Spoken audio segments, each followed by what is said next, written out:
নমস্কাৰ। আজি আমি আপোনালোকক দেখিবলৈ লৈছোঁ ৰাজীৱ দীক্ষিতৰ এটা ভিডিঅ'। ৰাজীৱ দীক্ষিতে কি কৈছে? ধৰ্মৰ সৈতে জড়িত এগৰাকী ব্যক্তি ৰাজীৱ দীক্ষিত। ৰাজীৱ দীক্ষিতে কৈছে সিকিউৰিটিৰ নামত ভাৰতবৰ্ষত কিমান টকাৰ অপচয় হয়। তেওঁ কৈছে যদি ৰাজনৈতিক নেতাসকলে কাৰো বেয়া নকৰে তেন্তে তেওঁলোকৰ বাবে সিকিউৰিটিৰ কিয় প্ৰয়োজন? ৰাষ্ট্ৰৰ পিতা মহাত্মা গান্ধীয়ে দেশ স্বাধীন কৰিছিল এটা জুপুৰিত থাকিয়ে, কিন্তু আজিৰ প্ৰধানমন্ত্ৰী ৰাষ্ট্ৰপতি কিংবা নেতা নেত্ৰীসকলে কিয় জুপুৰিত থাকি দেশ চলাব নোৱাৰে? ফ্ৰান্স, জাৰ্মানী আৰু বিভিন্ন দেশৰ ৰাষ্ট্ৰপতি প্ৰধানমন্ত্ৰীয়ে সন্ধিয়া হ'লে নিজেই শাক পাচলি কিনিবলৈ যায় বুলি ৰাজীৱ দীক্ষিতে কৈছে। কিন্তু আমাৰ দেশৰ প্ৰধানমন্ত্ৰী ৰাষ্ট্ৰপতিটো দূৰৰ কথা, নেতাসকলৰ কেনেকুৱা চৰিত্ৰ সেই কথা সকলোৱে ভালদৰে জানে। ৰাজীৱ দীক্ষিতে আৰু কি কি কৈছে আমি আগবঢ়াইছোঁ এই প্ৰতিবেদন।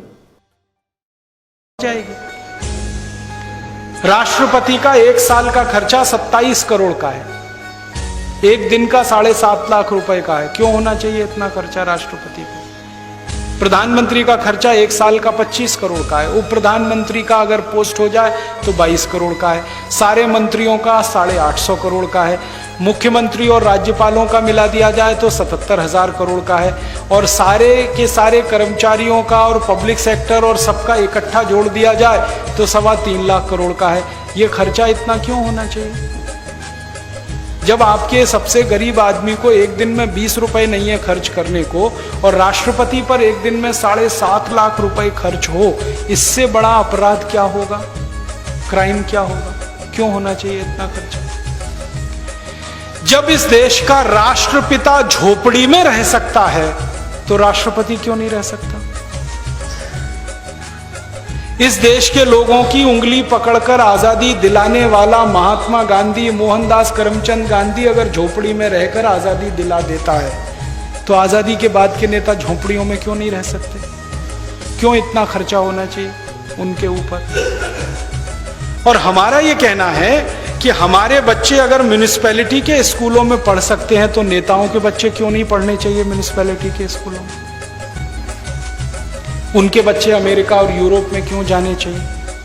हमारा इलाज अगर सरकारी अस्पतालों में होता है तो मंत्रियों का इलाज क्यों नहीं होना चाहिए सरकारी अस्पतालों में? वो क्यों एम्स में भर्ती होते हैं? उनके कोई विशेष अधिकार हैं इसलिए ना, हम तो विशेष अधिकार खत्म करना चाहते हैं। आप दुनिया के तमाम देशों में जाओ, फ्रांस में जाओ, जर्मनी में जाओ, डेनमार्क में, स्वीडन में, कहीं भी चले जाओ, शाम को 5 बजे के बाद उस देश के राष्ट्रपति आपको सब्जी खरीदते हुए अपना थैला लटकाते हुए दुकानों में दिखाई दे जाएंगे। राष्ट्रपति और प्रधानमंत्री भारत में क्यों नहीं हो सकता? साधारण आदमी की तरह जिंदगी क्यों नहीं बिता सकते? उनको जेट सिक्योरिटी क्यों चाहिए? वो कहते हैं जी इनको मरने का डर है, तो मरने का डर है तो राजनीति में क्यों आए? घर में बैठो। अगर इतना रिस्क नहीं ले सकते तो किसने कहा था पॉलिटिक्स में आने के लिए? घर बैठो ना, अपना धंधा करो, बिजनेस करो। हमारे यहां तो जिन लोगों को मरने का डर नहीं था वही लोग राजनीति में आए थे। भगत सिंह, ऊधम सिंह, चंद्रशेखर, जिनको मरने का ही डर नहीं था, जवान जिंदगी को दांव पे लगा देने का डर नहीं था, वही पॉलिटिक्स में आए थे। तो आजादी के बाद मरने का डर क्या है? सिक्योरिटी पर इतना खर्चा क्यों? और मेरा एक ही कहना है कि अगर इन नेताओं ने किसी का कुछ बिगाड़ा नहीं तो इनको चिंता क्या मरने की? कोई मारेगा क्यों? और अगर इन्होंने बिगाड़ा ही बिगाड़ा है तो इनको क्यों नहीं मार देना चाहिए? क्यों जिंदा रखना?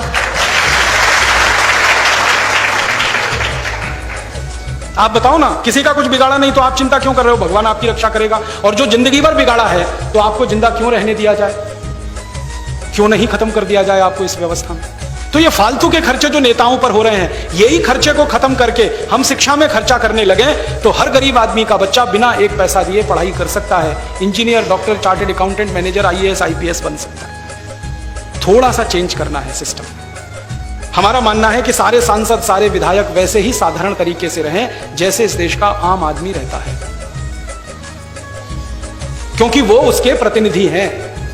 वो करोड़पतियों के प्रतिनिधि नहीं है, वो आम आदमी के प्रतिनिधि हैं, गरीब आदमी के प्रतिनिधि। तो हम ये परिवर्तन चाहते हैं और हमारे ये सारे के सारे उद्देश्य एक ही बात को कहते हैं कि हम व्यवस्था में परिवर्तन चाहते हैं, सत्ता में नहीं।